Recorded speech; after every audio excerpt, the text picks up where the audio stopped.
In the friendly suburban neighborhood of Oakwood Heights, where neat houses with white picket fences stood proudly and children's laughter filled the air from dawn until the streetlights glowed softly, lived a bright-eyed 7-year-old boy named Stuart Miller. Stuart was smaller than most kids his age, with messy sandy-brown hair that stuck up in every direction, sparkling blue eyes full of wonder, and a quick, determined smile. He loved building tiny forts out of sticks, reading adventure books about brave explorers, and dreaming of big quests even though he often felt overlooked because of his small size. "Someday I'll show everyone that being little doesn't mean you can't do big things," he would whisper to himself while climbing the low branches of the old maple tree in his backyard. Stuart's family had lived in their cozy green house for as long as he could remember. His mom baked the best chocolate chip cookies, his dad told silly bedtime stories, and his older sister Lily sometimes let him join her games. But Stuart carried a secret worry. He felt too small for the world. At school, bigger kids sometimes teased him during recess. "You're too tiny to play on the big slide," they'd say. Stuart would laugh it off, but inside it stung. One sunny autumn morning, with leaves crunching like golden flakes underfoot and the air crisp with the scent of pine, everything changed. Stuart's beloved toy sailboat, a hand-carved wooden vessel his grandfather had made for him before he passed away, disappeared from the backyard pond. The little boat, named the Courage, had been Stuart's most treasured possession. He sailed it every weekend, imagining grand voyages across stormy seas. That morning, while Stuart briefly stepped inside for a drink of water, a strong gust of wind had pushed the boat out of the shallow pond and down the small stream that wound behind the houses into the wider, wilder parts of the neighborhood creek. "It's gone," Stuart said, his voice trembling as tears welled up. He searched the pond edges frantically, but the Courage was nowhere to be seen. His parents hugged him and promised to help look after lunch, but Stuart felt a heavy ache of responsibility. Grandpa had trusted him with that boat. "I have to find it myself," he decided. "Even if I'm small, I can be brave." He packed his red backpack with cheese crackers, a magnifying glass, string, his lucky compass, and a small notebook for drawing maps.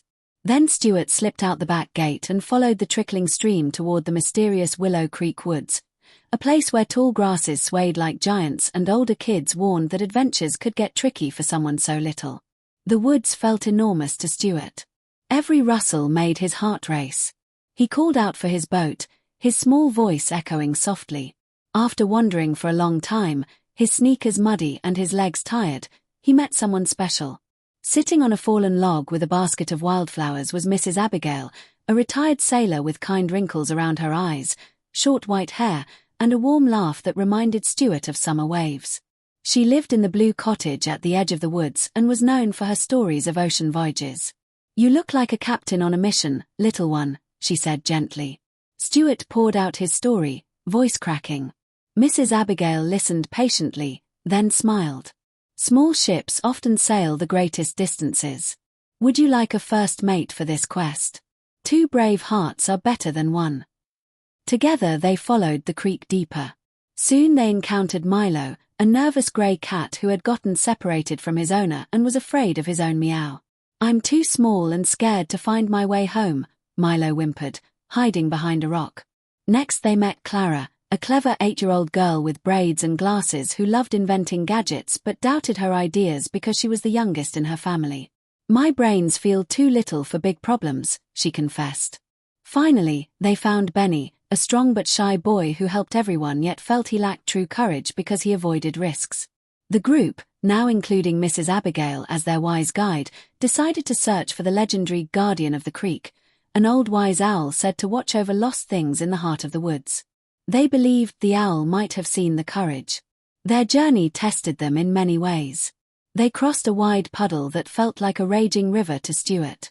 He used his string and a stick to make a tiny bridge, showing small courage by going first while encouraging Milo.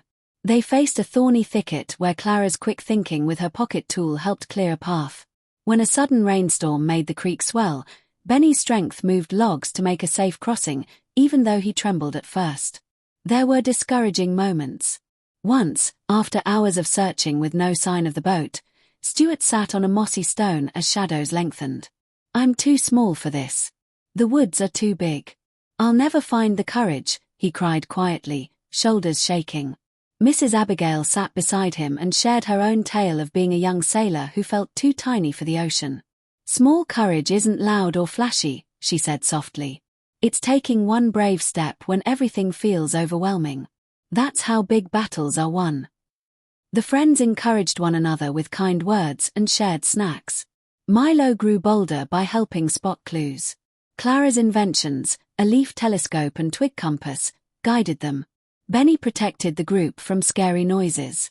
As the sun painted the sky in brilliant oranges and purples, they reached the hidden glade where the old oak stood like a throne. There, perched wisely, was the guardian, actually a kind elderly naturalist named Mr. Harlan, Mrs. Abigail's friend, who cared for the woods and knew every creature. He welcomed them warmly. "You don't need magic from me," he said with a twinkle. "Your courage has already brought you here safely." He helped them search the glade. Tucked gently among reeds by the water's edge, caught but undamaged, was the Courage. Its tiny sail still fluttered proudly. Stuart ran forward on his short legs, lifted the boat high, and cheered with pure joy. The group celebrated with hugs and high fives. The journey back felt triumphant. Mrs. Abigail carried the backpack while Stuart proudly held the Courage. When they emerged from the woods, Stuart's family rushed out with relief and pride. That evening, they all gathered for a special dinner, inviting the new friends. Stuart told the full adventure, including the times Doubt almost won. His dad patted his back. "You showed real heroism today, son. Size doesn't define courage." His mom hugged him tightly. "We're so proud of your big heart in a small package." From that day forward, Stuart changed. He still felt small sometimes, but he remembered that small courage wins big battles. He visited Mrs. Abigail often, learning sailing knots and listening to sea stories. He helped Milo reunite with his owner and built inventions with Clara. Benny became his adventure buddy. Together they started the Tiny Heroes Club in the neighborhood park, teaching kids that everyone, no matter their size, can make a difference through bravery, kindness, and clever ideas. They found lost toys, helped with small chores, and stood up for each other. One beautiful spring afternoon, as cherry blossoms floated like pink snow and birds sang cheerfully, Stuart sat by the backyard pond with the Courage sailing proudly again. Mrs. Abigail joined with fresh lemonade. Milo, Clara, and Benny played nearby. Golden sunlight danced on the water. "I thought losing the boat was the worst thing," Stuart said softly, trailing his fingers in the pond. "But it taught me that being small doesn't stop you from doing big things.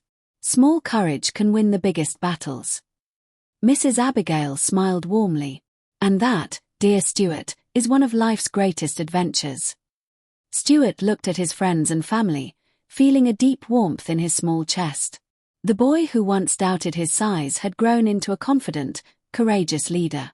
He belonged right here, with his loving family, wise mentors, and loyal friends by his side.